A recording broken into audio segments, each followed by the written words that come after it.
SHO algebraically.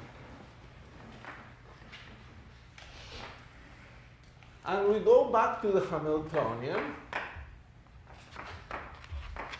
p squared over 2m plus 1/2 m omega squared x hat squared.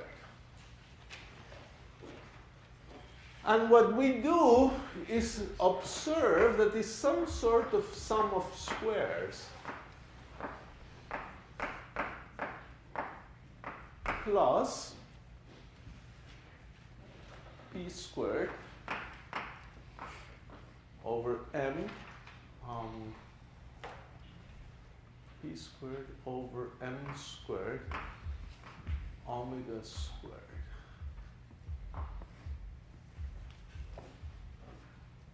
Yes. So sum of two things squared. Now, the idea that we have now is to try to factorize the Hamiltonian.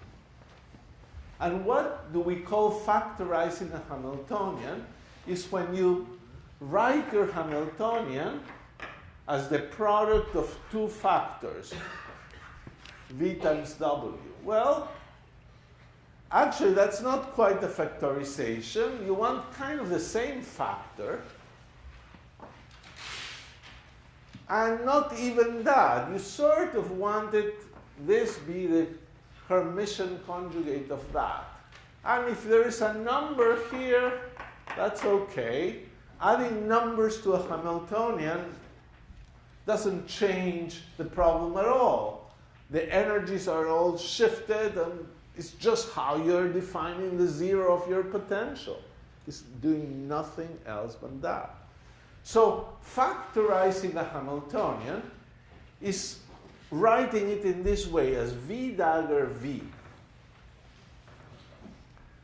And you would say, why v dagger v? Why not v dagger or vv or v dagger? Well, you want the Hamiltonian to be Hermitian. And this thing is Hermitian. You may recall that AB dagger, the Hermitian conjugate of AB dagger is B dagger A dagger. So the Hermitian conjugate of this product is V dagger times the dagger of V dagger. Dagger of a dagger is the same operator. When you dagger it twice, you get the same. So this is Hermitian. V dagger times V is a Hermitian operator. And that's a very good thing. So, and there will be great simplifications if you ever succeed in writing a Hamiltonian this way. You've gone 90% of the way to solving the whole problem. It has become infinitely easier, as you will see in a second, if you could just write this factorization.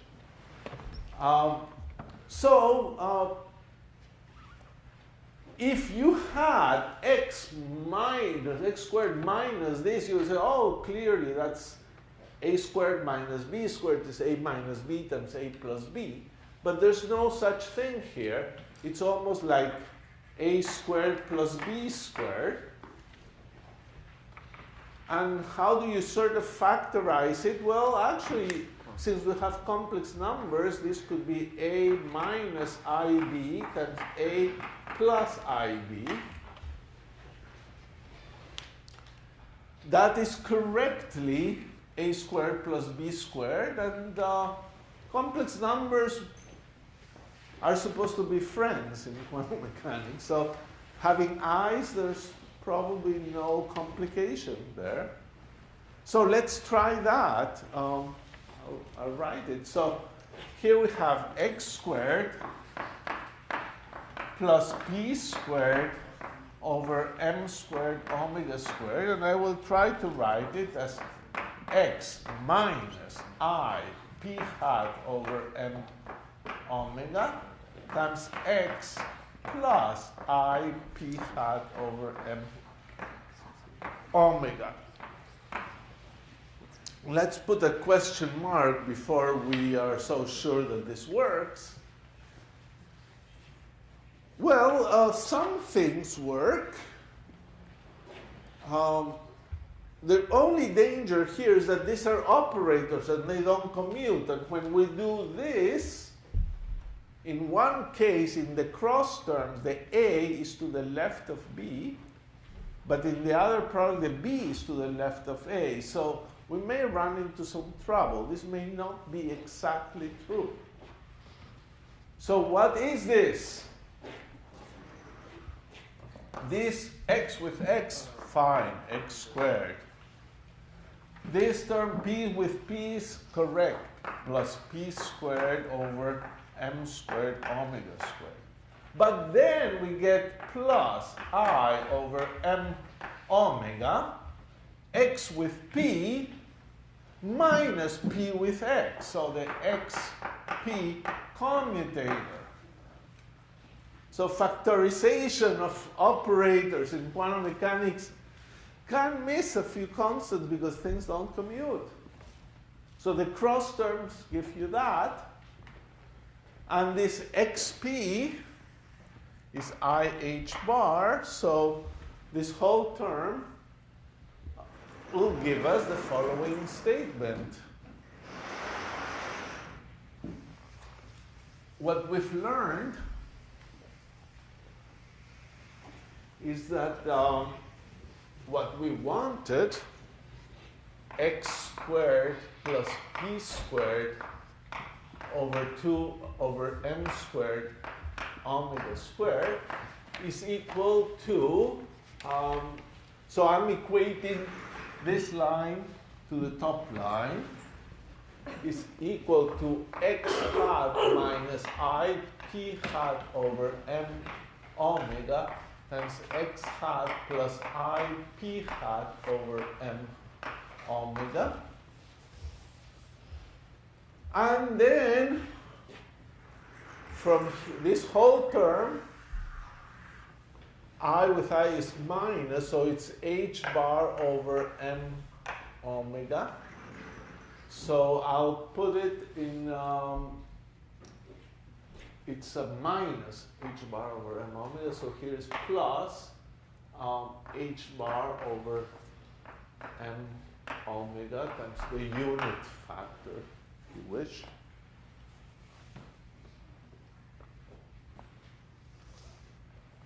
Okay. So this is very good. In fact, we can call this V dagger and this V. Better call this V first and then ask, what is the dagger of this operator? Now, you may remember that how did we define daggers? If you have phi with psi and the inner product, the integral of phi star psi, if you have an A psi here, that's equal to A dagger phi psi. So an operator is acting on the second wave function, moves as A dagger into the first wave function. And you know that X moves without any problem. X is Hermitian. We've discussed that P is Hermitian as well, moves to the other side. So the conjugate, the Hermitian conjugate of this operator is X. The P remains P, but the I becomes minus I. So this is correct. If this second operator is called V, the first operator should be called V dagger. That is a correct statement. One is the dagger of the other one. So the Hamiltonian is 1/2 m omega squared times this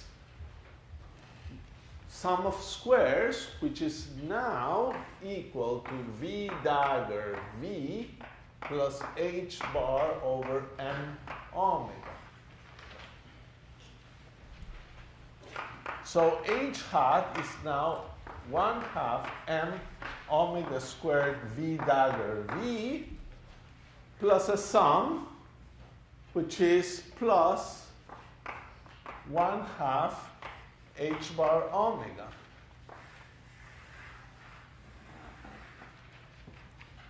So we did it. We factorized the Hamiltonian V dagger V, and this is quite useful. So the V's, however, have units. And you probably are aware that we like things without units so that we can see the units better. This term is perfectly nice. It's a number added to the Hamiltonian. It's h omega. It has units of energy, but this is still a little messy. So let's try to clean up those V's.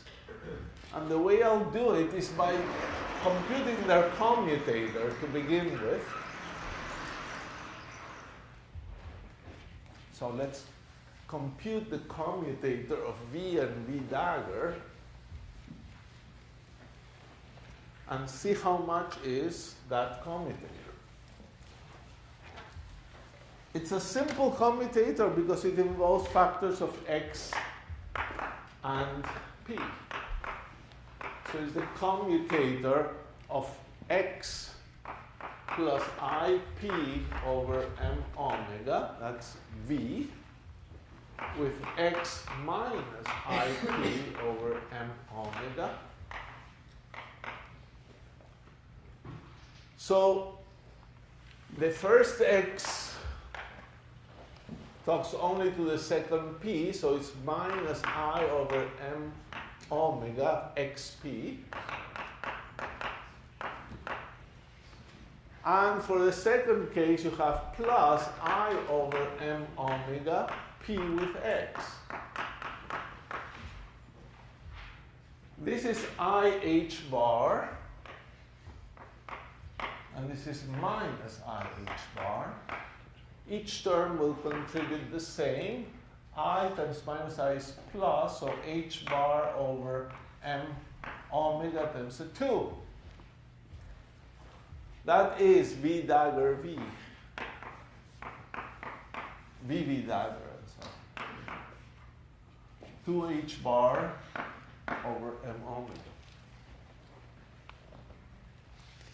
So, time to change names a little bit. Let's do the following. Let's put square root of m omega over 2h bar V and square root of m omega over 2h bar V dagger commute to give you 1. That's a nice commutator. It's 1. A number or an operator is the same thing. So I brought the square root into each one. And we'll call the first term, because of reasons we'll see very soon,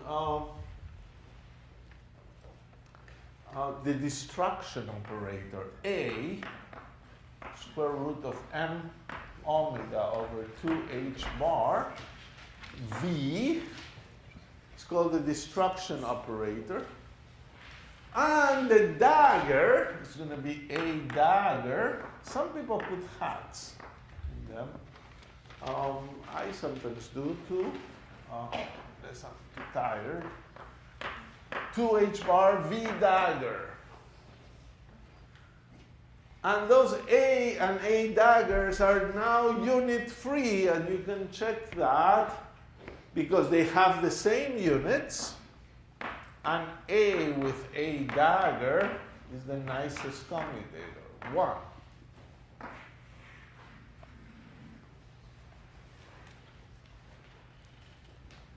Is A a Hermitian operator? Is it? No, A is not Hermitian. A dagger is different from A. A is basically this thing, A dagger is this thing. So, not Hermitian. So we're going to work with these operators. They're non-Hermitian. I need to write the following equations. It's very you know, it takes a little bit of writing, but they should be recorded. They will always make it to the formula sheet. And it's the basic relation between A dagger, and X and P. A is this. A dagger, as you know, is X minus I P hat over M omega. Since I'm copying, I better copy them right. X, on the other hand, is square root of H bar over 2M omega, A plus A dagger, and P is equal to I square root of M omega H bar over 2 A dagger minus A. So these four equations, A and A dagger in terms of X and P and vice versa, are important. They will show up all the time. Here are the things to notice. A and A dagger is visibly clear that one is the complex, the Hermitian conjugate of the other. Here, X is Hermitian, and indeed, A plus A dagger is Hermitian. When you do the Hermitian conjugate of A plus A dagger, the first A becomes an A dagger, the second A with another Hermitian conjugation becomes A. So this is Hermitian. But P is Hermitian, and here we have A dagger minus A. This is not Hermitian, it changes sign. Well, the I is there for that reason and makes it Hermitian. So there they are, they're Hermitian, they're good.